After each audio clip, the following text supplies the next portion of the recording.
ॐ सहना भवतु सहनौ भुनक्तु सह वीर्यं करवावहै तेजस्विनावधीतमस्तु मा विद्विषावहै। ॐ शान्ति शान्ति शान्तिः। ॐ पूर्णमदः पूर्णमिदं पूर्णात् पूर्णमुदच्यते पूर्णस्य पूर्णमादाय पूर्णमेवावशिष्यते। ॐ शान्ति शान्ति शान्तिः। ॐ वाङ्मे मनसि प्रतिष्ठिता मनो मे वाचि प्रतिष्ठितम् आविराविर्म एधि वेदस्य माणिस्थः श्रुतं मे मा प्रहसेहि अनेनाधीतेन अहोरात्रान् सन्दधामि ऋतं वदिष्यामि सत्यं वदिष्यामि तन्मामवतु तद्वक्तारमवतु अवतु माम् अवतु वक्तारमवतु वक्तारम्। ॐ शान्ति शान्ति शान्तिः। श्रुतिस्मृतिपुराणानाम् आलयं करुणालयं नमामि भगवत्पादं शङ्करं लोकशङ्करं शङ्करं शङ्कराचार्यं केशवं बादरायणं सूत्रभाष्यकृतौ वन्दे भगवन्तौ पुनः पुनः।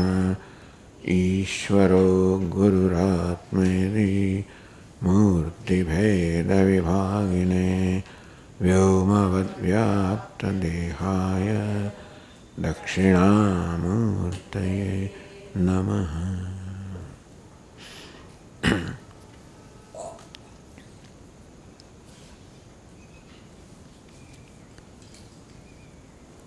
प्राणात्मवाद्यसौ भोक्तृबोधेनैव अतिविस्मितः। असौ प्राणात्मवादी आप प्राण ने आत्मा माननार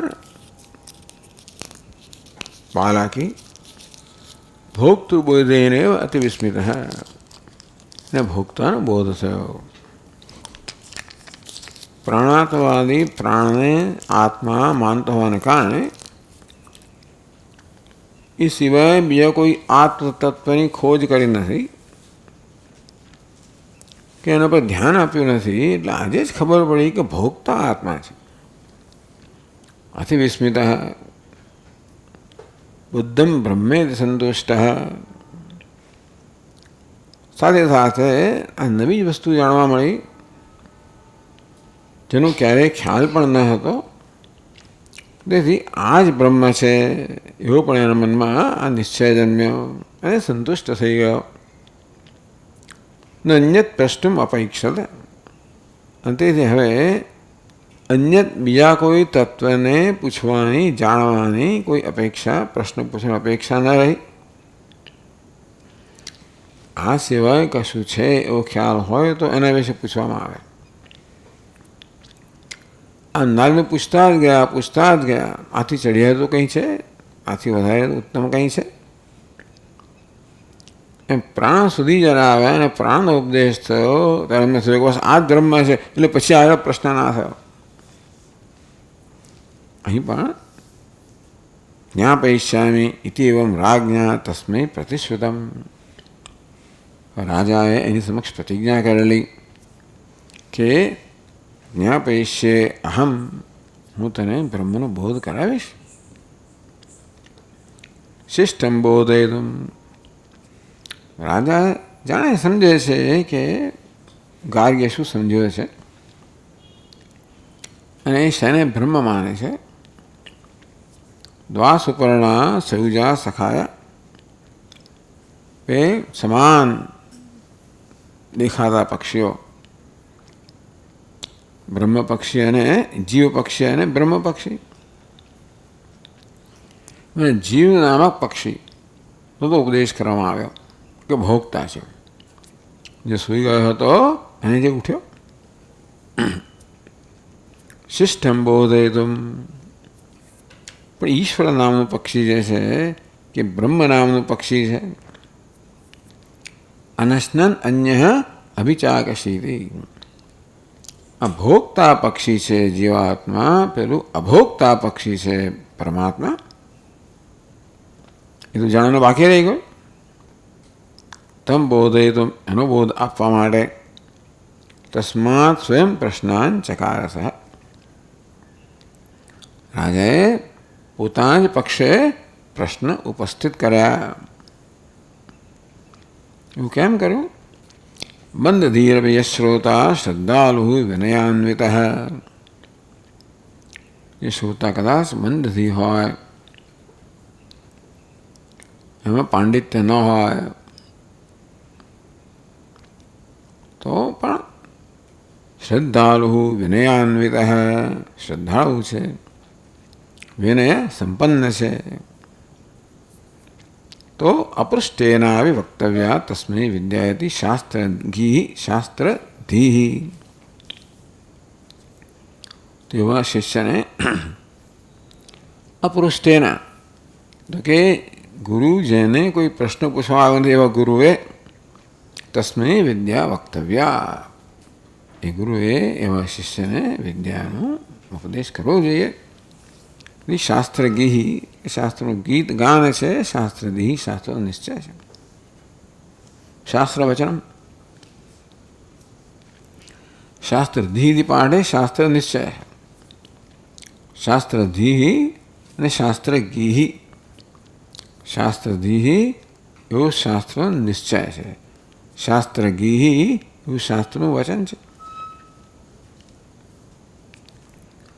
યો ભોક્તાત્રોત્થિત સ્વયં ક્વાશૈષ્ટ પુરા ક્વા અભુદ્ધિરહિતા સુપ્તિ કુતો વા આગાદયમ પુમાન. રાજાએ પોતાના પક્ષે 3 પ્રશ્નો કર્યા. યો ભોક્તા અત્ર ઉત્થિત, જે ભોક્તા, જે જીવાત્મા અત્યારે જાગ્યો, સફળ જાગ્યો, સોયમ ક્વ અશૈષ્ટ, એ ક્યાં અશૈષ્ટ, ક્યાં સૂતો હતો? ક્વ અભૂત ધીરહિતા સુપ્તિ, અને ધીરહિતા બુદ્ધિ રહિતા, જ્ઞાન રહિત, સભાનતા રહિત જે સુષુપ્તિ છે, સુપ્તિ જેને ગાઢ નિદ્રા કહેવામાં આવે, ક્વમાં એ કયા સ્થળે, એ કયા સ્થળે એનો અનુભવ થાય છે? ક્યાં આગળ સુષુપ્તિ બને છે, રહે છે, ઉપસ્થિત થાય છે? ઉતવા અયમ પમાન આગાત, આ પુમાન ક્યાં ગયો હતો અને ક્યાંથી આવ્યો? એટલે આજે પુમાન કહો, આ જીવાત્મા કહો, આત્મા કહો, સુષુપ્તિમાં ક્યાં ગયો હતો? સુષુપ્તિ નામની જે અવસ્થા છે એ ક્યાં હતી? અને આ જીવાત્મા કે પુમાન ક્યાંથી પાછો આવ્યો? એ ક્યાં ગયો હતો એ દ્વારા એનું શું સ્વરૂપ છે એવું પૂછ્યું. કે સુષુપ્તિમાં જીવાત્મા પોતાના સ્વરૂપને પ્રાપ્ત કરે છે. સતા સૌમ્ય તદા સંપન્નો ભવતી. હે સૌમ્ય, હે પ્રિયદર્શન, તદા એટલે ત્યારે સુષુપ્તિમાં આ જીવાત્મા સતા સંપન્નો ભવતી, સત વડે, બ્રહ્મ વડે સંપન્ન થાય છે, બ્રહ્મને પ્રાપ્ત કરે છે, બ્રહ્મ બને છે. એ સુષુપ્તિમાં પોતાના સ્વરૂપને પ્રાપ્ત કરે છે. એટલા માટે એ ક્યાં હતો, એટલે ક્યાં હતો એટલે કે પોતાના કયા સ્વરૂપમાં હતો, પોતાના સ્વરૂપમાં હતો, એવો પ્રશ્ન છે. આ સુષુપ્તિનો અનુભવ ક્યાં થાય છે એ તો જાણે કે સામાન્ય જ્ઞાન માટે છે, એમાં આપણને બહુ રસ નથી.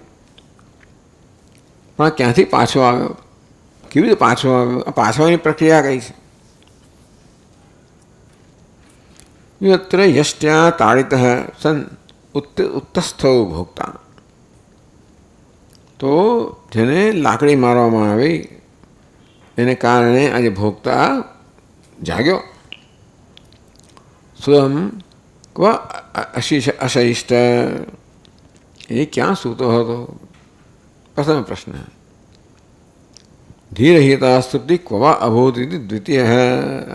ગાઢ નિદ્રા કયા આગળ ગાઢ નિદ્રા અનુભવ થાય છે?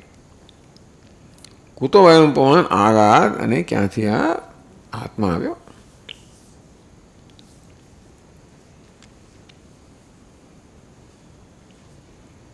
હવે આગળ કહે છે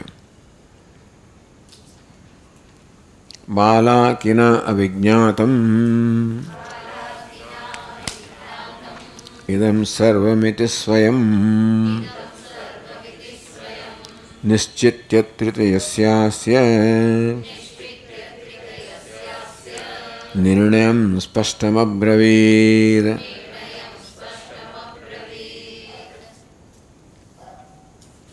ઇદમ સર્વમ બાલાકેન અવિજ્ઞાતમ. તો બાલાકીએ કોઈ પ્રશ્ન પૂછ્યો નથી, માટે આ બધી વસ્તુ બાલાકીને અજ્ઞાત છે, અર્થાત બાલાકી આમાંનું કશું જાણતો નથી. ઇતિ હોવાને કારણે અર્થાત રાજા આ જાણ્યું કે બાલાકીને આ ત્રણમાંથી એકેય વસ્તુનું જ્ઞાન નથી,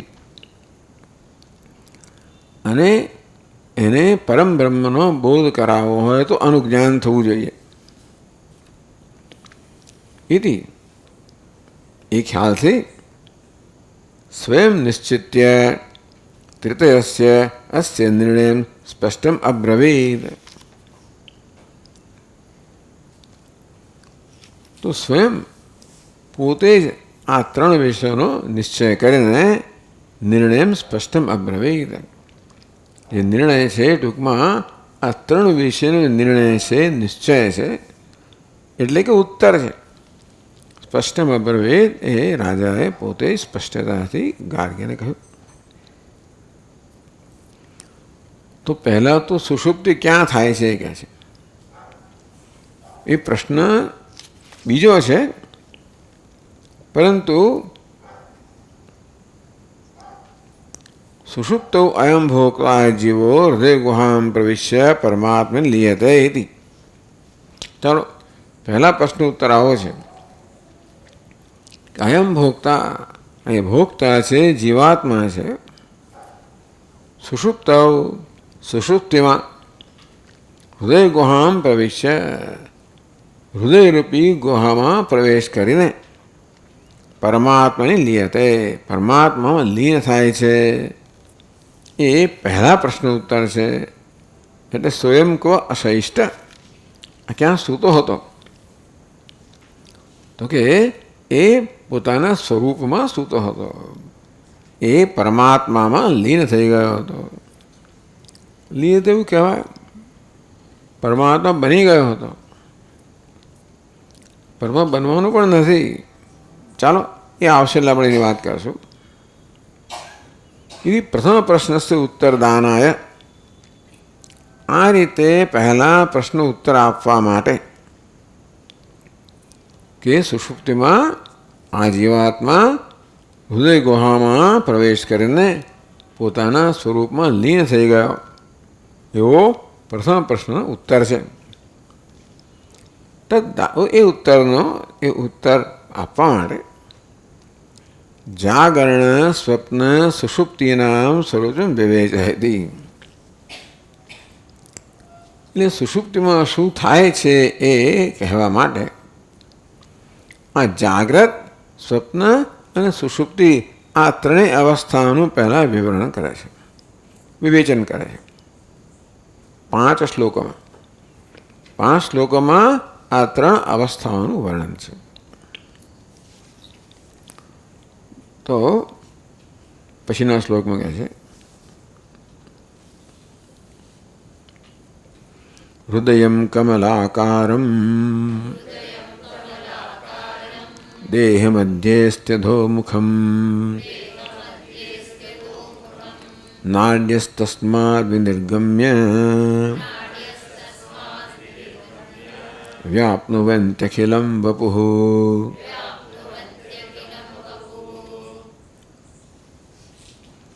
હૃદયમ કમલાકારમ.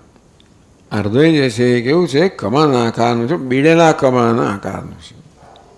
બીડેલા કમળની કળી દેહ મધ્યે, દેહની મધ્યમાં રહેલું છે.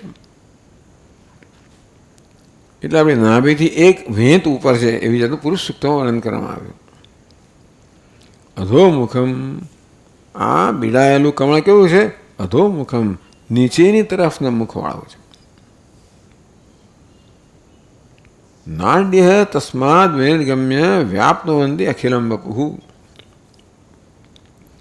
આ હૃદયમાંથી અત્યંત સૂક્ષ્મ નાડીઓ જે છે એ ત્યાંથી બહાર આવે છે અને સમગ્ર દેહને વ્યાપ્ત કરે છે. આ પ્રકારનું વર્ણન અન્યત્ર પણ પ્રાપ્ત થાય છે. બૃહદારણ્યક કહો અને બીજા ઉપનિષદમાં પ્રાપ્ત થાય છે. અહીં પણ એ પ્રાપ્ત થયું. કેટલી નાડી છે એની સંખ્યા પણ અન્યત્ર કહેવામાં આવી, 72 કરોડ વગેરે. તો દેહ મધ્યે અધોમુખમ કમલાકારમ હૃદયમ વર્તતે. દેહની વચ્ચે અધોમુખવાળું કમળના આકારનું હૃદય છે. તસ્માન નાનાવિધા નાડ્ય વિનિર્ગત્ય. અનેક પ્રકારની નાડીઓ આ હૃદયમાંથી બહાર નીકળે છે. નિખિલમ દેહમ વ્યાપ્નુવંતિ. અને સમગ્ર દેહને વ્યાપી રહે છે. એ પરમાત્મા સમગ્ર દેહમાં વ્યાપે છે.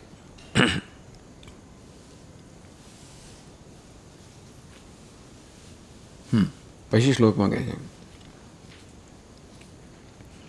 અહંકારોપાધિરાત્મા જીવો ભૂત્વા હૃદિ સ્થિતઃ નાડીભિઃ પ્રસૃતસ્સોક્ષૈઃ જાનન જાગરણે સ્થિતઃ. પહેલાં જાગ્રત અવસ્થાનું વર્ણન કરે છે, જે આગળ આવી જ ગયું હતું. ચિચ્છાયાવાન અહંકારો વ્યાપ્તો જાગરણે પુમાન. એટલે 16મા શ્લોકમાં કહેવાઈ ગયું હતું કે ચિચ્છાયાવાન અહંકાર. અહંકાર કહો, અહંવૃત્તિ કહો, જે ચેતની છાયા કહો પ્રતિબિંબને ઝીલે છે અને એ રીતે ચેતનવંતો બને છે અહંકાર. જાગરણે પુમાન વ્યાપ્ત. એ અહંકાર જાગ્રત અવસ્થામાં સર્વત્ર દેહમાં વ્યાપ્ત થઈ જાય છે. ઇન્દ્રિય વિષયાન ભૂંગતે તમ ભોગતા. અને જાગ્રત અવસ્થામાં ઇન્દ્રિયો દ્વારા જગતના સ્થૂળ વિષયોનો ઉપભોગ કરે છે. તો એ જ કહ્યું અહંકારોપાધિ આત્મા. અહંકાર ઉપાધિ. અહંકાર ઉપાધિ યસ્ય સ. અહંકાર એની ઉપાધિ છે તેવો આત્મા. જીવો ભૂત્વા હૃદય સ્થિત.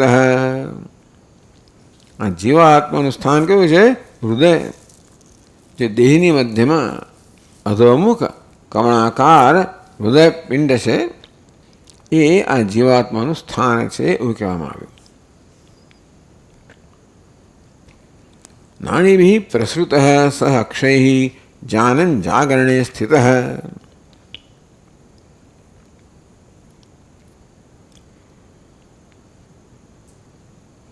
નાડીભિઃ પ્રસૃતઃ.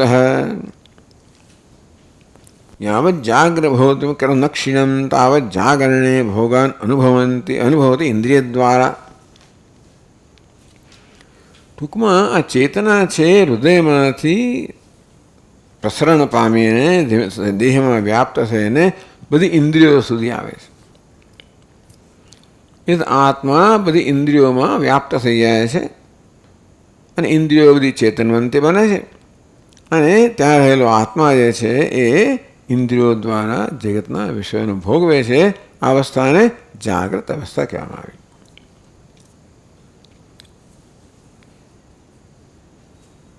સહ અક્ષય. जानन जागरणे स्थितः क्षयेल इंद्रियैः. इंद्रियों द्वारा जागरण भोगन अनुभवती इंद्रिय द्वारा. तो ક્યાં સુધી આ જાગ્રત અવસ્થા રહે છે? યાવત જાગ્ર ભોગ પ્રદમ કરો ન ક્ષીણમ. તો આપણા શાસ્ત્રો આ બધા જ અનુભવોને કર્મનું પરિણામ કહે છે.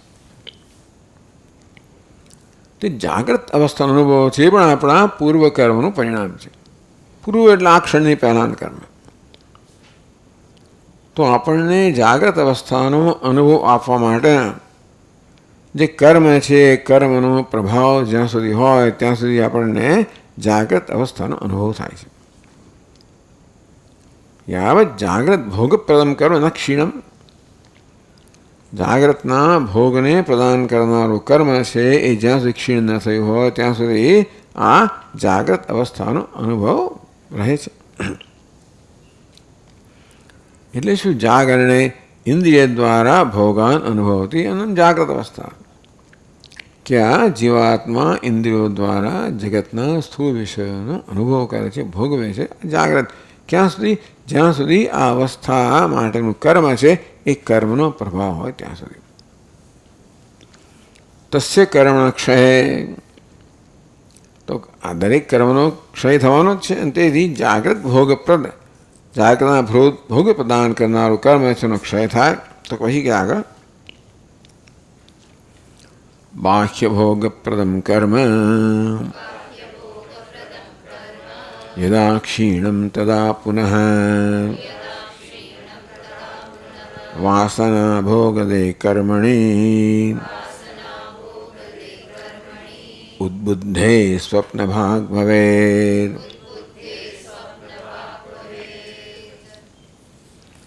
એટલે મેં સુપ્તિ શબ્દના શેમાં અર્થમાં સ્વપ ધાતુમાંથી. તો સ્વપ્નનો અર્થ સ્વપ્ન જોવું અને ઊંઘી જવું બંને થાય છે. એટલે નિદ્રા માટે કોઈ બીજું ધાતુ નથી, સ્વપ ધાતુ જ છે. એટલે સૂઈ જવાનો અર્થ બંને થઈ શકે એટલા માટે એ ગ્રંથકારે સુપ્તિની અંદર સ્વપ્ન અને સુષુપ્તિ આ બંને અવસ્થાઓને બંને સાંકળી લીધેલી છે. એ પહેલાં જાગ્રતમાંથી સ્વપ્નના અનુભવની વાત કરે છે. બાહ્ય ભોગપ્રદમ કર્મ યદા ક્ષીણમ. બહારના વિષયોના ભોગ પ્રદાન કરનારું કર્મ છે એ જ્યારે ક્ષીણ થઈ જાય છે તથા પુનઃ ટૂંકમાં આ જે થઈ રહ્યું છે એમાં આપણું વ્યક્તિગત કોઈ પણ આપણું નિયંત્રણ છે નહીં. થઈ રહ્યું છે. હું જાગી જાઉં છું, હું સૂઈ જાઉં છું, મને સ્વપ્નો આવે છે. આમાં ક્યાંય સંકલ્પ નથી. જાગી જવામાં સંકલ્પ નથી, ઊંઘવામાં સંકલ્પ નથી. એટલે મારા સ્વામી પહેલાં કહે કે તમે મને કાલે કહેજો ક્યારે ઊંઘી ગયા હતા. એવું કહેવા માટે મારે જાગવું તો પડે જ ને. તેથી હું જો સ્વયં ઊંઘી જતો હોઉં તો કહું કે હું 9-10 મિનિટ સૂઈ ગયો, પણ ઊંઘ આવી જાય છે. એ કર્મ ન હોય તો ઊંઘ ના આવે, વહેલી આવે, મોડી આવે, ઓછી આવે, વધતી આવે, જાત જાતનું કર્મ. તો પછી સ્વપ્ન આપણે જાણીએ છીએ. વાસના ભોગ પદે કર્મણી ઉદ્બુદ્ધે. તો સ્થૂળ વિષયનો ઇન્દ્રિય દ્વારા અનુભવ કરવારૂપી જાગ્રત અવસ્થાના કર્મ જ્યાં સુધી પ્રભાવ ધરાવે છે ત્યાં સુધી આ અવસ્થા રહે. એ કર્મ ક્ષીણ થઈ જાય પછી વાસના ભોગ દે કર્મણી. તો સ્વપ્નમાં પણ એ પ્રકારનો જ અનુભવ છે. ત્યાં આપણે વિષયનો ભોગ કરીએ છીએ પણ આપણે જાણીએ છીએ એ વિષયો કોઈ બહારના સ્થૂળ વિષયો નથી. એ તો બધા મનની કલ્પનાના વિષયો છે. પરંતુ સ્વપ્નમાં જાણે કે જાગ્રત અવસ્થાઓ એવો જ અનુભવ થતો જણાય છે, કારણ કે એ અનુભવ પણ જાગ્રતની વાસનામાંથી જન્મેલો છે. ક્યારેક ક્યારેક કર્મમાં ગડબડ થઈ જાય, એટલા માટે સ્વપ્નમાં ગડબડ થઈ જાય. ક્યારે ન અનુભવેલા વિષયો ક્યારેક આપણી સમક્ષ આવી જાય, એવું જાત જાતનું થાય બધું. મારા સ્વામીજી કે ભાઈ એણે જોયું, હી સો રેડ એલિફન્ટ ડાન્સિંગ. હવે એલિફન્ટ રેડ પણ ના હોય ને ડાન્સિંગ પણ ના હોય, પણ હી સીન એને જોયું કે રેડ એટલે કે લાલ સાડીવાળી સ્ત્રીને જોઈ હશે, હાથીને જોયો હશે, અને કોઈ નર્તકીને જોઈ હશે. આ બધાને ભેગું કરી દે અને આવી રીતે એને લાલ નાચતો લાલ હાથી દેખાય. પણ નાચવાનું પણ જાગ્રતમાંથી આવે છે, લાલ પણ જાગ્રતમાંથી આવે છે, અને હાથી પણ જાગ્રતમાંથી આવે છે. વાસના. ચાલો ટૂંકમાં અત્યારે આ કંઈ બહુ એનો મોટો વિષય નથી, પણ આ ચર્ચામાં આનો પણ સમાવેશ થયો છે. વાસના ભોગ દે કર્મણી ઉદ્બુદ્ધે. તો વાસનાના જે ભોગ, વાસનારૂપી ભોગ કે વાસનામાંથી ઉત્પન્ન થયેલા વિષયોનો ભોગ છે, એમાં ભોગ પ્રદાન કરનારું કર્મ એ જ્યારે ઉદ્બુદ્ધ થાય, જાગૃત થાય, ત્યારે સ્વપ્ન ભાગ ભવે. એ જ જીવાત્મા જે જાગૃત અનુભવ કરતો હતો હવે એ સ્વપ્ન ભાગ ભવે, એ સ્વપ્નવાળો બને છે, અર્થાત સ્વપ્નનો અનુભવ કરનારો થાય છે.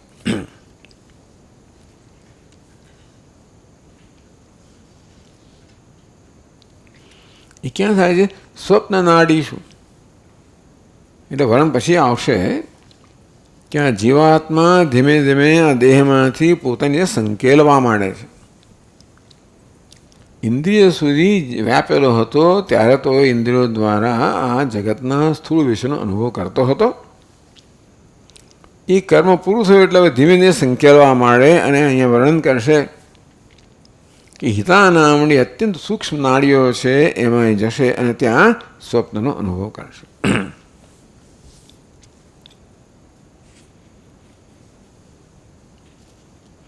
એટલે કહે છે કે સ્વપ્ન નાડીશું સ્વપ્નમ અનુભવતી. ભાઈ સ્વપ્નનો અનુભવ કરવાની નાડીમાં જ્યારે પહોંચે ત્યારે જ સ્વપ્નનો અનુભવ થાય. અહીં રહ્યા ટૂંકમાં ઇન્દ્રિયના સ્તર પર હોય તો એને સ્વપ્ન અનુભવ ના થાય, સ્થૂળ દેહમાં વ્યાપ્ત હોય સ્વપ્ન અનુભવ ના થાય, હૃદયમાં જાય તો પણ ના થાય, વચ્ચેની અવસ્થા છે.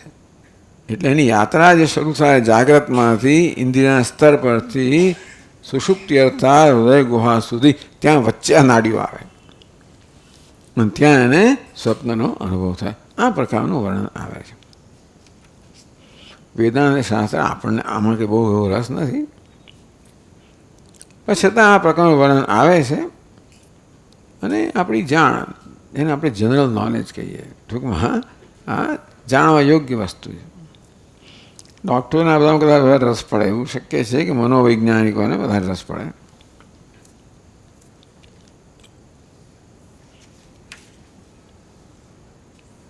પછી કહે છે સ્વપ્ન નાડીષ્વેક્ષ્યાથ કર્ણોસ્યાપી સંક્ષયાત હૃદિ સંકોચમાપ્નોતિ સા સુષુપ્તિરિતીર્યતે.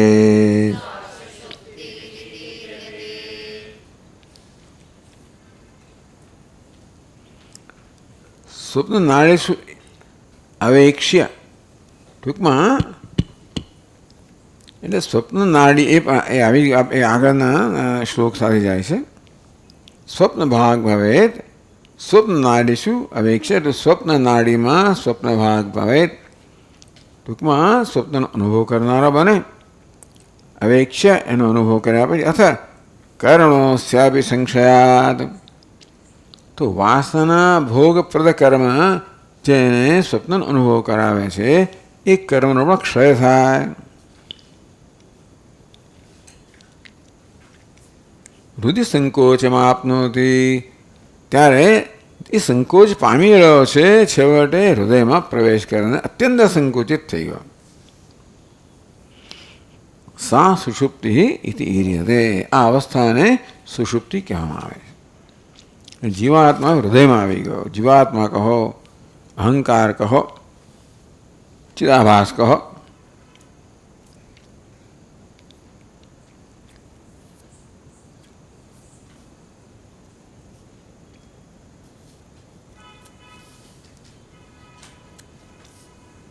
હા, પછી કહે છે નાડી મૂલાને હૃત્પદ્મે પુરી તદ્વેષ્ટિતે વસન્ન યાનિ તેષુ પ્રવિશ્યાन्तઃ લીયતે પરમાત્મને.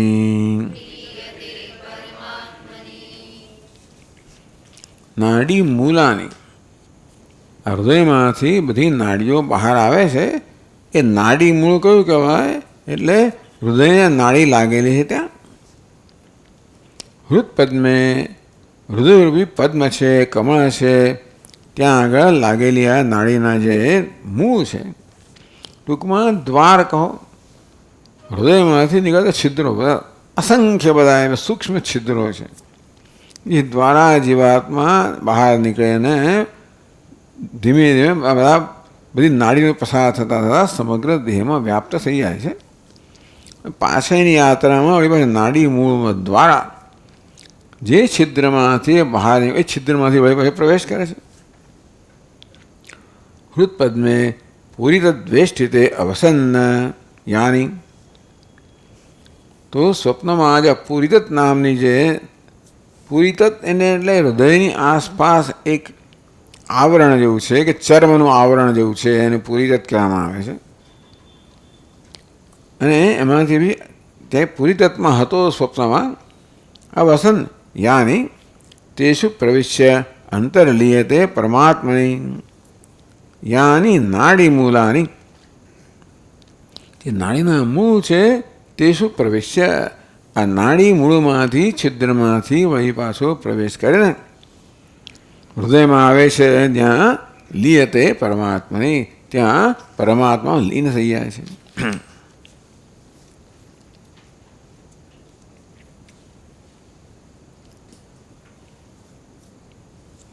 ત્યાં પૂરિત નાડી વેષ્ટિતે હૃદયે યાની નાડી મૂલાની તદંત પ્રવિશ્ય, તો પૂરિતત નામનું જે આવરણ છે કે એક ચર્મનું આવરણ છે, જ્યાં હૃદયને જાણે કે વીંટીને રહેલું છે, એ દ્વારા આવું હશે બધું. ટૂંકમાં એટલે આપણો ડૉક્ટર સાહેબ હા પાડે છે કહું છે. એની અંદર એ છિદ્રમાંથી અંદર પ્રવેશ કરીને હૃદયમાં આવીને પરમાત્માની લીયતે, જીવ લીયતે, બસ પરમાત્મા લીન થઈ જાય છે. એટલે શું થયું? શું લીન થાય છે? લીન થઈ શકે એ વસ્તુ જ લીન થાય. આપણે સવારે વાત કરી તે પ્રકારે જીવાત્મા કોને કહેવાય? તો કે અહંકાર ઉપાધિ ધરાવનાર ચૈતન્યને જીવાત્મા કહીએ. અહંકાર સાથે સાથે પછી બુદ્ધિ આવે, મન આવે, ઇન્દ્રિયો આવે, દેહ આવે. આ પ્રકારે સુઉપાધિકા, ઉપાધિ ધરાવનારા ચૈતન્યને જીવાત્મા કહેવામાં આવે. એટલે આ બધી અવસ્થામાં ચૈતન્યમાં કોઈ પ્રકારનો ફરક પડતો નથી. જાગ્રત હોય, સ્વપ્ન હોય, સુષુપ્તિ હોય, એમાં ચૈતન્ય એમને એમ જ રહે છે, એની કોઈ અવસ્થા જ નથી. અવસ્થા તો ઉપાધિની છે, અહંકારની છે. અહંકાર જાગી જાય છે, અહંકાર સ્વપ્નનો અનુભવ કરે, અહંકાર ઊંઘી જાય છે. અહંકાર જાગી આવે કે આત્મા જાગી ગયો. અહંકાર સ્વપ્ન હોય તો આત્મા સ્વપ્ન જુએ છે. અહંકાર ઊંઘી જાય તો આત્મા કે જીવાત્મા ઊંઘી ગયો. આ બધું જાગવું, સ્વપ્ન, નિદ્રા, આ બધી અવસ્થાઓ કોની છે? ઉપાધિની છે, વેશની છે, અહંકારની છે, અંતઃકરણની છે. પણ હવે તો સુષુપ્તિમાં શું થાય છે? એ જીવાત્મા પરમા લીન થઈ ગયો. એટલે લીન થવાનું નથી ખરેખર. લીન શબ્દ તો કાર્ય જ્યારે કારણમાં લીન થઈ જાય ત્યારે કહેવાય. ચાલો, એટલે અવ્યક્ત થઈ ગયો. લીનનો અર્થ એવો છે કે વળી પાછું ઊભો થશે. લયગતમ પુનર્ભવતી, લયમાંથી એટલે કારણ અવસ્થા વળી પછી કાર્ય અવસ્થા આવે એટલે મને લીન કહેવામાં આવ્યો. જો જ્ઞાન હોય ને તો પછી નાશ થઈ ગયો અહંકારનો. પણ જ્ઞાન નથી માટે અહંકાર લીન થઈ ગયો. જે કર્મને કારણે લીન થઈ ગયો એ કર્મનો ક્ષય થવાથી વળી પાછો વ્યક્ત થશે. એટલે એમ કહેવાય કે ભાઈ સુષુપ્તિમાં અહંકાર કે જીવાત્મા જાણે કે મુક્તિનો અનુભવ કરે છે. ગાઢ નિદ્રામાં ગાઢ શાંતિનો પ્રસન્નતાનો અનુભવ કરે છે. એટલા જ માટે નિદ્રાનો અનુભવ છે એકદમ તાજગી ભરેલો હોય છે. માણસ સાથે ઊંઘ્યો હોય તો આમ તાજગી સાથે ઉઠે. એ બતાવે છે કે એને નિદ્રામાં સુખનો કે આનંદનો અનુભવ હતો. આ માટે આપણે આના પર જ આધારિત છે. આ સિવાય આપણી પાસે બીજું કોઈ પ્રમાણ નથી આ વસ્તુનો નિર્ણય કરવા માટે. પણ વેદાંતી લોકો આવું થાય છે સુષુપ્તિમાં એ માટે કંઈ ને કંઈ તર્ક આપતા હોય છે. સુખમાં સ્વાપસમ ન કિંચિત અવેદિશમ. ઉઠ્યા પછી ઊંઘમાંથી ઉઠ્યા પછી માણસ એમ કહે છે કે હું આરામથી સૂતો, મસ્ત મજા આવી ગઈ, સુખેથી સૂતો. ન કિંચિત અવેદિશમ, મને કાંઈ ભાન જ નહોતું. ન કિંચિત અવેદિશમ અજ્ઞાન, સુખ સ્વાપસમ તો કે આનંદ.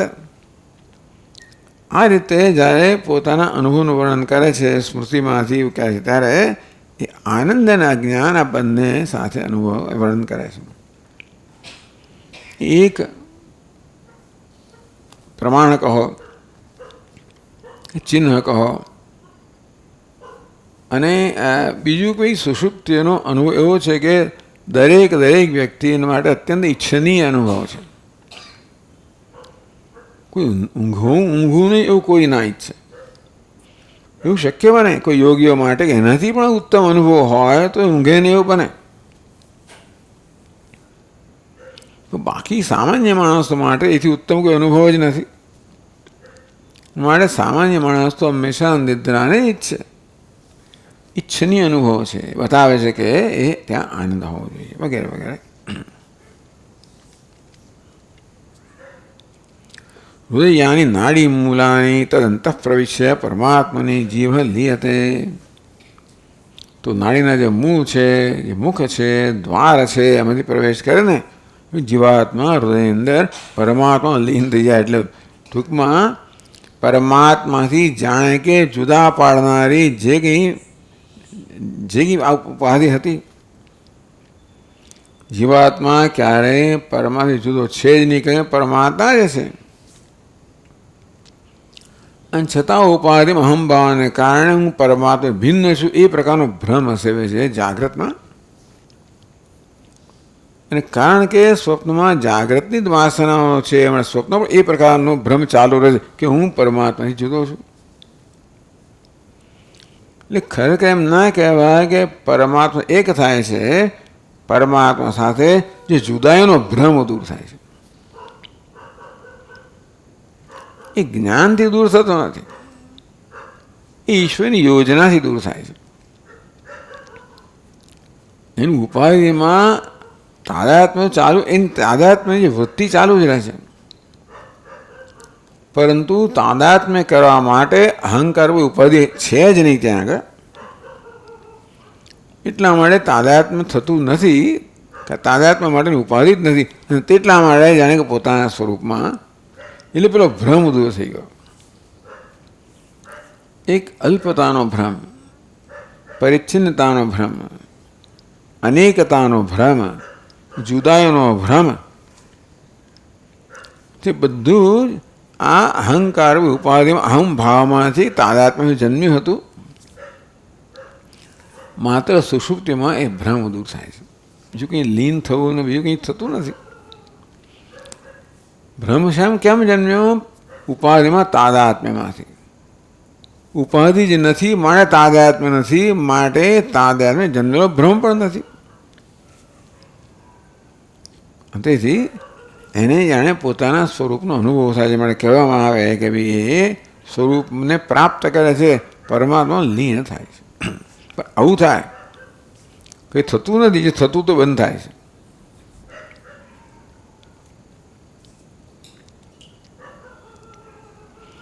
તો તો જે પરમાત્મામાં આ જીવાત્મા લીન થયો કહેવામાં આવ્યું, સંપન્ન થયો કહેવામાં આવ્યું, બની ગયો કહેવામાં આવ્યું, તેને કોઈ પ્રકારનું ભાન નથી એવું બૃહદારણ્યકમાં સમજાવવામાં આવ્યું. અંદર બહાર કશું જ એને ભાન નથી. અંદર બહાર ભાન હોવા માટે એની ઇન્દ્રિય જોઈએ, મન બહાર ભાન વાળી ઇન્દ્રિય જોઈએ, અંદર માટે મન જોઈએ.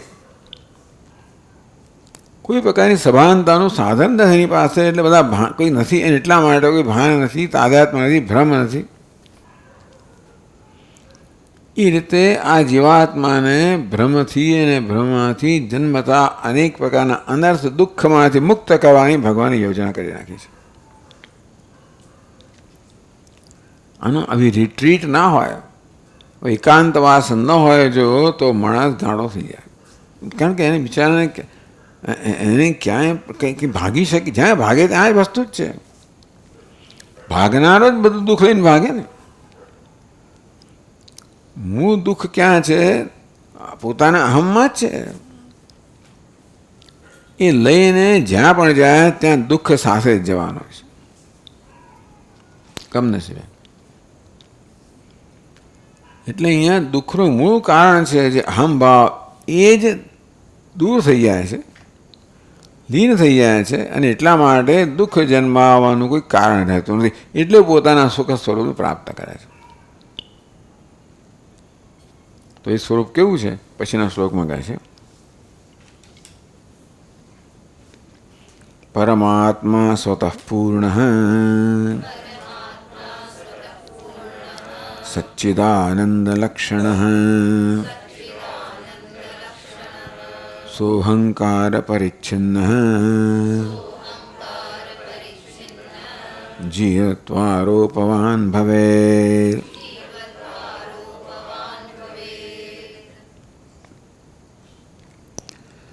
સચ્ચિદાનંદ લક્ષણ પરિપૂર્ણ પરમાત્મા એવ જીવ.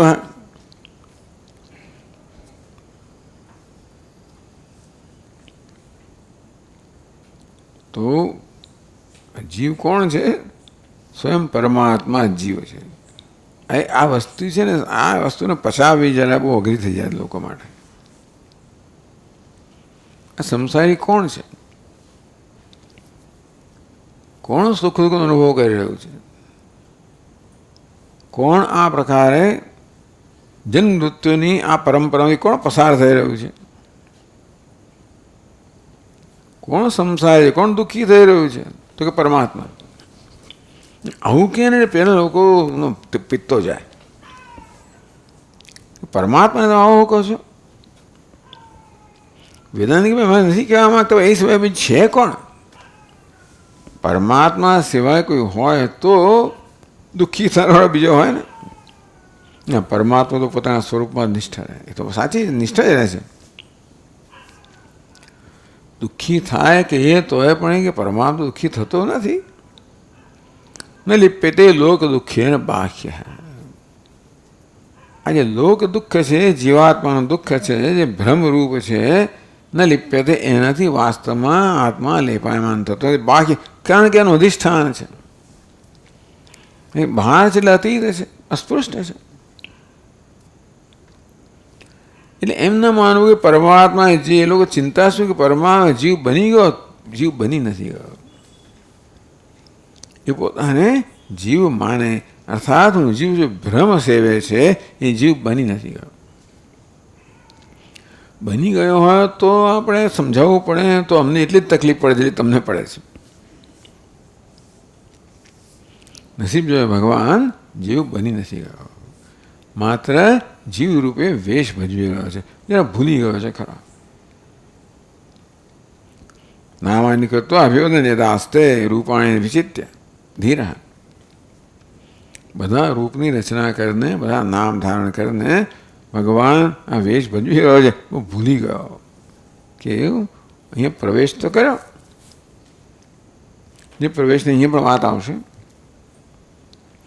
આ પ્રકારની કથા કહેવામાં આવ્યું કે તને સમજાવો કેવી રીતે. પરમાત્માએ સંસાર અનુભવી રહ્યો છે, સમજાવો કેવી રીતે. એટલે કે સંસારી બન્યા વગર સંસાર અનુભવ, એવું પાછું કેવું છે. અર્થાત આ સંસાર એ ભ્રમ છે એવું કહેવું છે, તો જ ભ્રમ જ્ઞાન દ્વારા દૂર થાય તો મોક્ષ પ્રાપ્ત થાય.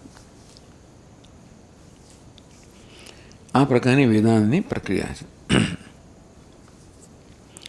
પરમાત્મા સ્વતઃ પૂર્ણ સચ્ચિદાનંદ લક્ષણ. પરમાત્મા એવ જીવ, જે સચ્ચિદાનંદ લક્ષણ છે, સ્વતઃ પૂર્ણ છે, જે પરમ આત્મા છે. પરમ એટલે સર્વ પ્રકારની વચ્ચે મર્યાદાથી પર રહિત, દેશકાળ વસ્તુ બધી મર્યાદાથી રહિત. એ જ સત્ય છે. બાકી બધી વસ્તુઓ એ સિવાય કહ્યું છે જ નહીં. વેદાંતના કહેવા પ્રમાણે જે કશું મર્યાદિત જણાય છે એ માત્ર આભાસ જ છે, કશું મર્યાદિત છે જ નહીં. પૂર્ણમદ પૂર્ણમિદમ.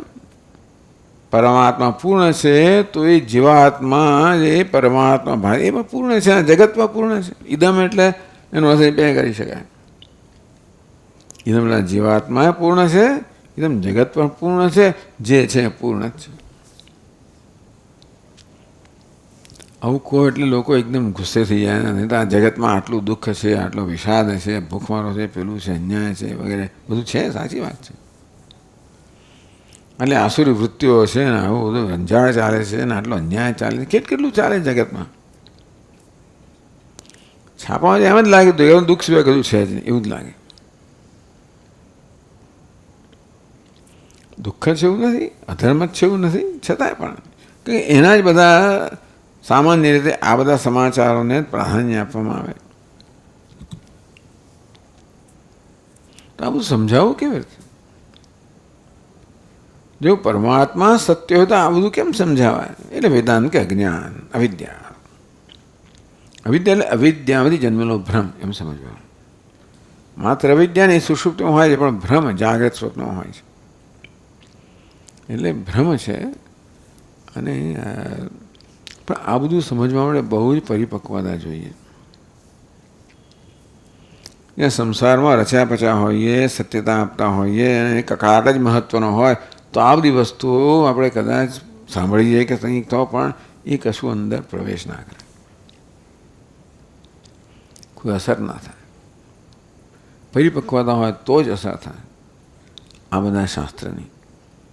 નહીં તો વળી પાછા હતા ત્યાં ત્યાં પહોંચી જઈએ આપણે. કશો વાંધો નહીં, ચાલો 1 કલાક તો આપણે થોડા મુક્ત થઈએ છીએ, એટલું સારું છે.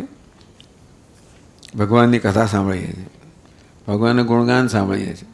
ચાલો આત્મા પરમાત્મા સ્વતઃ પૂર્ણ સચ્ચિદાનંદ લક્ષણ. સચ્ચિદાનંદ અસ્થિભાતિ પ્રિય જેનું લક્ષણ છે, સ્વરૂપ છે. અર્થાત જે સચ્ચિદાનંદ સિવાય કંઈ હોતો જ નથી એ સિવાયનું બધું આગંતુક છે.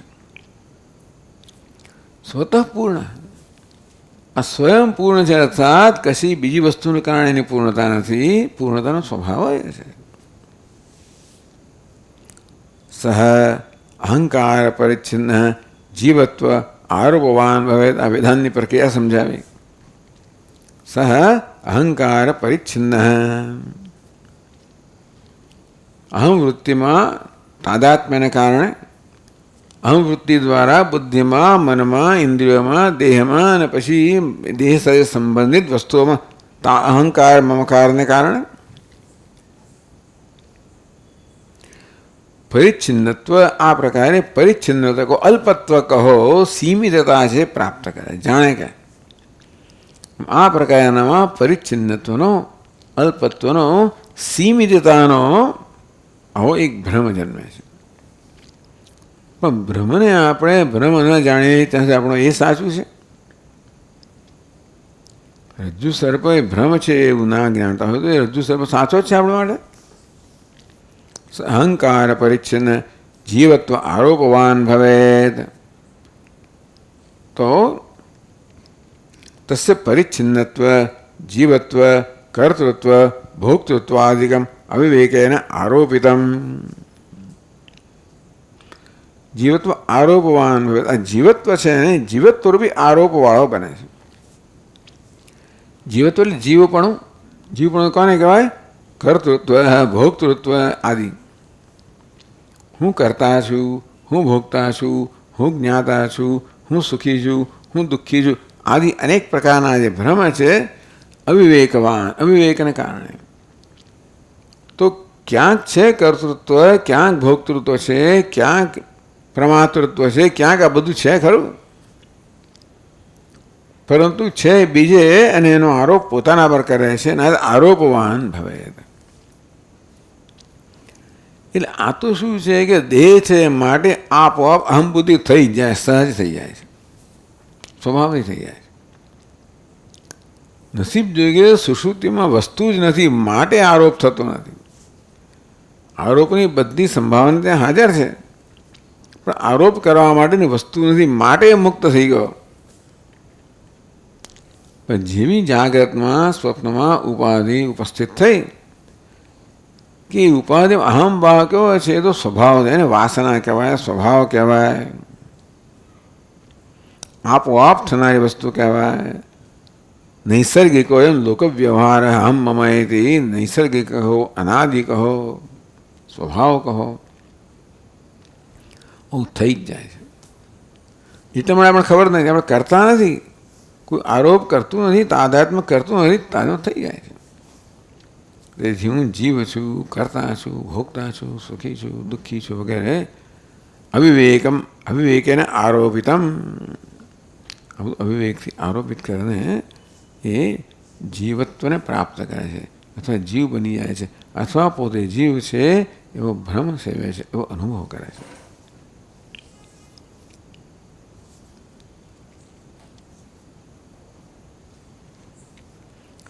કર્મફલ ભોગાય અજ્ઞાન કાર્ય અહંકારો વર્તતે. અહંકાર શેને મળે? કર્મફલ ભોગાય, પોતાના કર્મના ફળને ભોગવવા માટે અહંકાર છે. તદીયમાં ભોક્તૃત્વાદિકમ પરમાત્માની આરોપિતમ. આ કર્તૃત્વ અહંકારમાં છે, ભોક્તૃત્વ અહંકારમાં છે, પ્રમાતૃત્વ, સુખિત્વ, દુઃખિત્વ આ બધું અહંકારમાં છે. પરમાત્માની આરોપિત, બધું પરમાત્મામાં આરોપિત કરવામાં આવે છે. એટલે કે પરમાત્મા આરોપિત કરે, પરમાત્મા પોતાનો આરોપ પરમાત્મા માને છે કે એમના કોઈક આરોપ કરે છે. ભલે આપણે હજુ સર્વ દૃષ્ટાંત આપીએ જાણે બીજે, પણ આ તો પોતે જ પોતાના આરોપ કરે છે. આ દૃષ્ટાંતો બરાબર પ્રસ્તુત થતા નથી હોતા. રજ્જુ સર્પના દૃષ્ટાંતમાં રજ્જુને ભ્રમ થાય છે કે હું સર્પ છું, એવું દૃષ્ટાંત હોવું જોઈએ. મને જ્યાં રજ્જુને સર્પ છે ભ્રમ થાય છે બરાબર છે, પણ એ વસ્તુ પૂરેપૂરી સમજાવતું નથી. જળની અંદર સૂર્યનું પ્રતિબિંબ પડે, તેથી જે પ્રતિબિંબ છે અનેક પ્રકારની અલ્પતા ધરાવે છે, પણ એ સૂર્ય માને છે કે આ પ્રતિબિંબ છે, એવું દૃષ્ટાંત છે. સૂર્ય પ્રતિબિંબને જુએ અને પોતાના વિશે નિર્ણય કરે કે હું આટલા જ આકારનો છું, આટલા જ કદનો છું, હું મલિન છું, ચંચળ છું, નિસ્તેજ છું. આમ પ્રતિબિંબના જે બધી પરિચ્છિન્નતા છે એ બધું સૂર્ય પોતાના પર આરોપ કરે. આવી જાતનું દૃષ્ટાંત હોવું જોઈએ. હું આરોપ કરું તો શું થઈ ગયું? હું પ્રતિબિંબને નિસ્તેજ માનું એટલે મને કંઈ થતું નથી, કોઈને કંઈ થતું નથી. પણ સૂર્ય માને કે હું નિસ્તેજ, પ્રતિબિંબ નહીં, હું નિસ્તેજ છું, હું સીમિત છું, હું અલ્પ છું, હું પરિચ્છિન્ન છું. આમ પરમાત્મા પોતાના પ્રતિબિંબ તરફ જાણે કે જુએ છે, ઉપાધિમાં પડેલું પ્રતિબિંબ, અને એ દ્વારા પોતાને વિશે આ પ્રકારના નિર્ણયો કરે છે. હું કરતા છું, ભોગતા છું વગેરે. તદી એમ ભોક્તૃવાદિકમ પરમાત્માની આરોપિતમ. આ બધું પરમાત્મા આરોપિત થાય. કોણ આરોપ? પોતે જ કરે છે, પરમાત્મા જ કરે, બીજું કોણ કરે? આ સમજવાની વસ્તુ છે કે પરમા પોતે જ પોતાના પર આરોપ કરે છે, જેમ સૂર્ય પોતાના પર આ પ્રતિબિંબના બધા પ્રકારની મર્યાદાનો આરોપ કરે છે. તદા સૌ જીવ હૈતી આખ્યાયતે. અને ત્યાં પરમાત્મા જે સચ્ચિદાનંદ છે, પરિપૂર્ણ છે, જીવત્વ આરોપવાન હવે ત્યારે એ જીવ એટલે આખ્યાયતે, એ જીવ કહેવાય છે. જીવની આખ્યા પ્રાપ્ત કરે છે, સંજ્ઞા પ્રાપ્ત કરે છે, નામ પ્રાપ્ત કરે છે, એ જીવ કહેવાય છે. પોતાને જીવ કહે છે અને કોણ કહેનારો છે બીજું? પરમાત્મા પોતાને જીવ કહે છે. સર્વાણી રૂપાણી વિચિત્ર નામાની કૃત્વા, રૂપ રચીને એમાં નામ આપીને પોતે જ જાહેર કરે છે હું દેવદત્ત છું, યજ્ઞદત્ત છું વગેરે.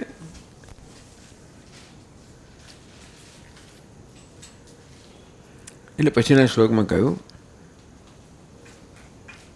અજ્ઞાન કાર્યો અહંકાર અવસ્થિત ફલભુક્તયે ફલદે કર્મણિ ક્ષીણે લીયતે સૌ સ્વકારણે. અજ્ઞાન કાર્ય અહંકાર આગળ આવી ગયું. આપણે કહી દીધું અહંકાર શું છે? અજ્ઞાન કાર્ય. અજ્ઞાનનું કાર્ય છે, અજ્ઞાનનું પરિણામ છે. અહંકાર એક ભ્રમ છે, કોઈ વાસ્તવિક હસ્તી નથી.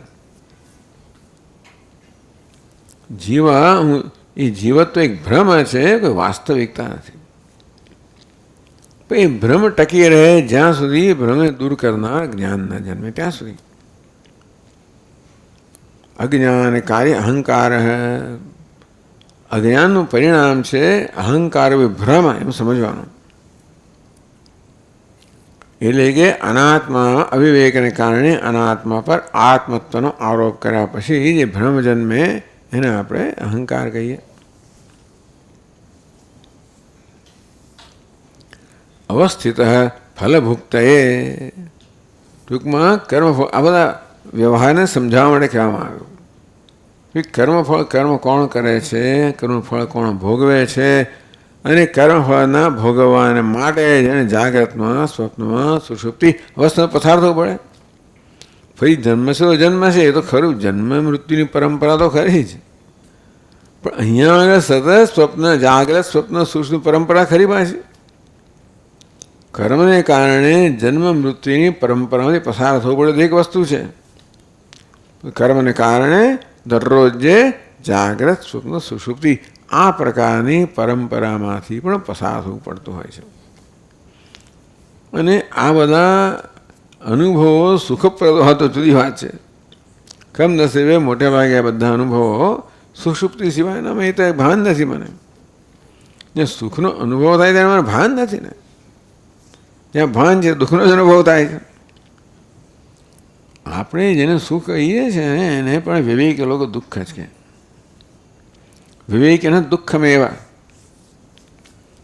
જે વિષયનું સુખ છે એને વિવેક મહાપુરુષો દુઃખ કહે છે. કારણ કે એવો ભ્રમ ઉત્પન્ન કરે સુખ છે એમ કરીને મને મારા પૂર્ણ સુખમાંથી વંચિત રાખે છે ને. આ મને સુખ પ્રદાન કર્યો છે આ પદાર્થ એમ માનીને જ્યાં સુખ છે ત્યાંથી તો મારી નજરને વિમુખ જ રાખે છે ને. એટલું જ નહીં, પરંતુ અત્યંત અલ્પ સુખના અનુભવ હું પૂર્ણ સુખથી વંચિત રહી જાઉં છું એનું મને જ્ઞાન નથી. જે સંભાવના છે એ સંભાવનાથી આપણે વંચિત રહી જઈએ છીએ એટલે દુઃખ થયું ને. ચાલો આપણને ટૂંકમાં આપણે 100 રૂપિયાની સંભાવના હોય 5 રૂપિયા મળે એટલે મને 5 રૂપિયા મળે, 95 નથી મળે એનું શું? એ આટલું અલ્પ સુખ ભોગવતી વખતે જે એની પૂર્ણતા છે એનાથી વંચિત રહી જાય છે એ એને વંચિત રાખે છે. એટલા માટે વિવેકી પુરુષો માટે તો આપણે જેને સુખ કહીએ દુઃખ જ છે.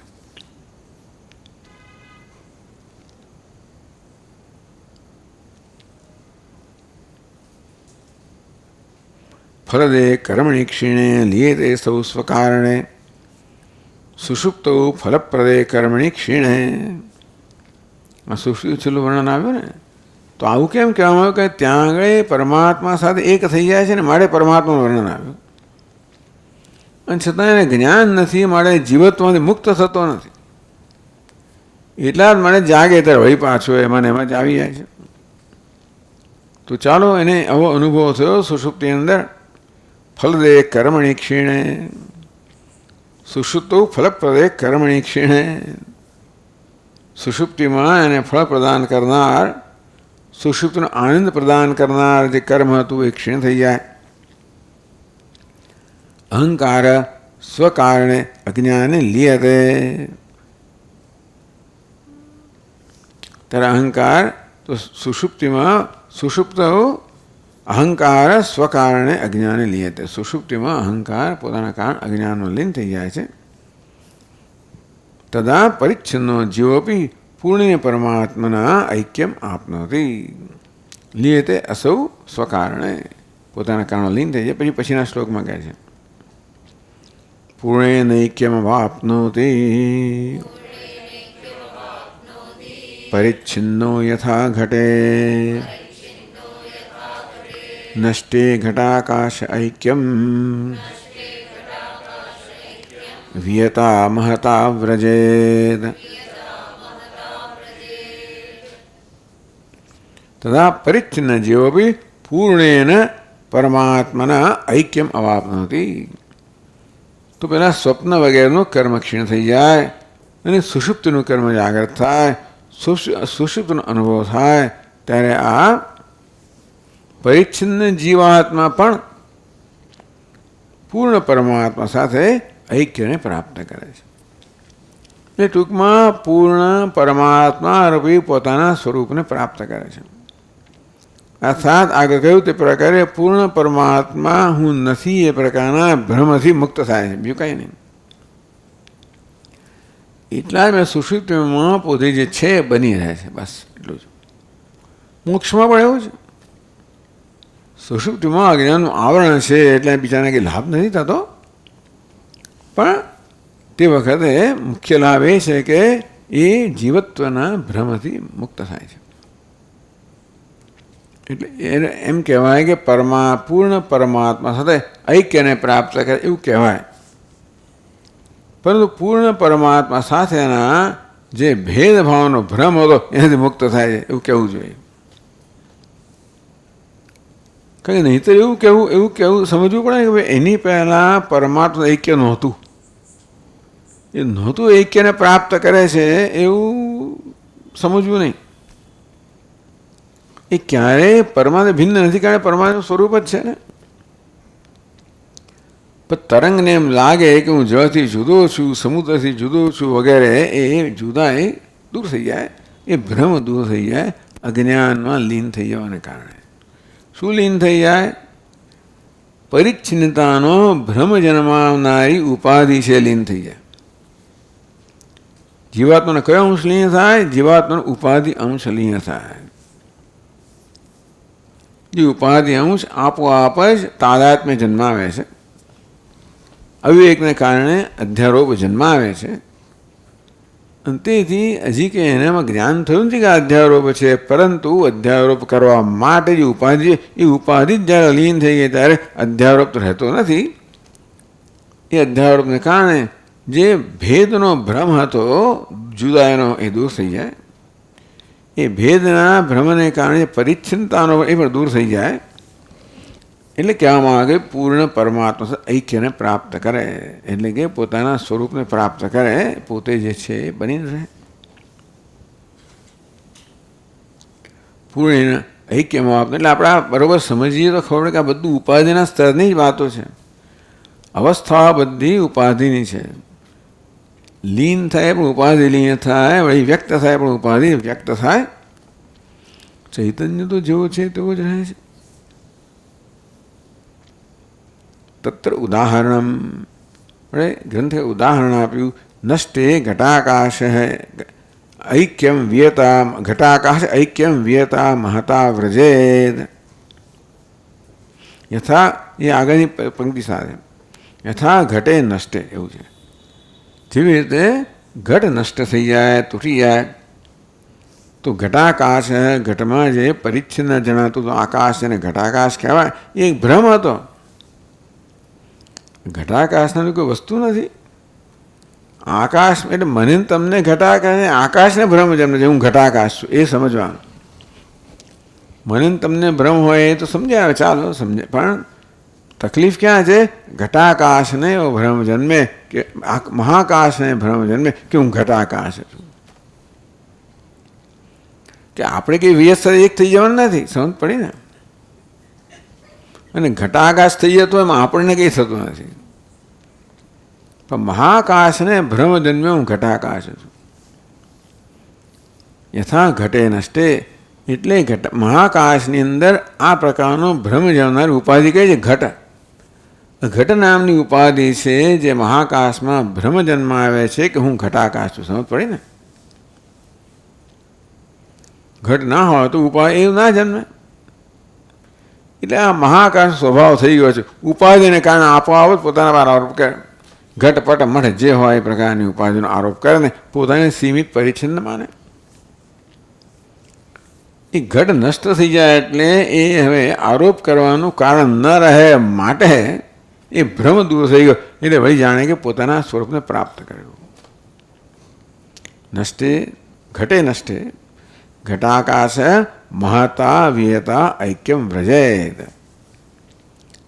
જે કહેવાતું ઘટાકાશ છે મહતા વિયતા, વિયત એટલે પણ આકાશ. તો કે મહતા વિયતા, મહાન વિયત મહાકાશ સાથે ઐક્યને પ્રાપ્ત કરે છે. બધું પ્રાપ્ત થતું નથી. બીજું મહાકાશ હતું ને, એક જ આકાશ છે ને. ઘટાકાશની વસ્તુ હોય અને મહાકાશ બની જાય તો સમજ્યા. ઘટાકાશ વાસ્તવમાં જુદું હોય અને તો મહાકાશ ઐક્ય પ્રાપ્ત કરે એમ કહેવાય.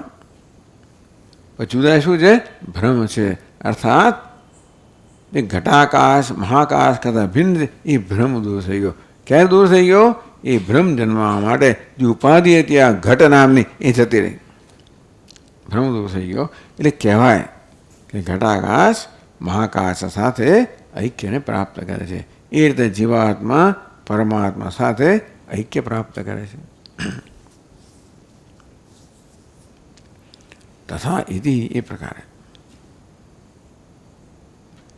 તથા પૂર્ણેન ઐક્યમાપ્નોતિ પરિચ્છિન્ન જીવ, તે રીતે પરિચ્છિન્ન જીવ પૂર્ણ પરમાત્મા સાથે ઐક્ય પ્રાપ્ત કરે. જેવી રીતે પરિચ્છિન્ન ઘટાકાશ પૂર્ણ મહાકાશ સાથે ઐક્ય પ્રાપ્ત કરે છે.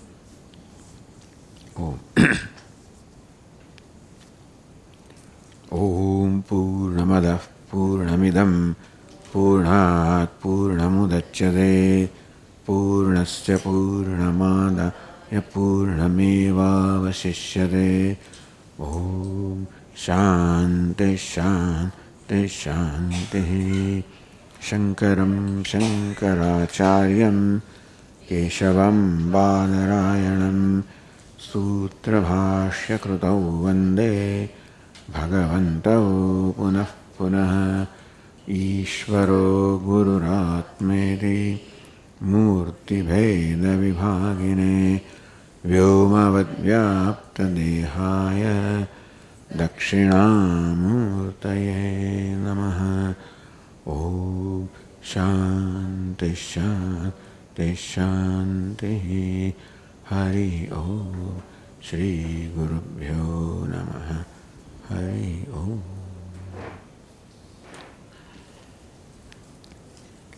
આજે પુસ્તકનું પરિચય આપવામાં આવશે.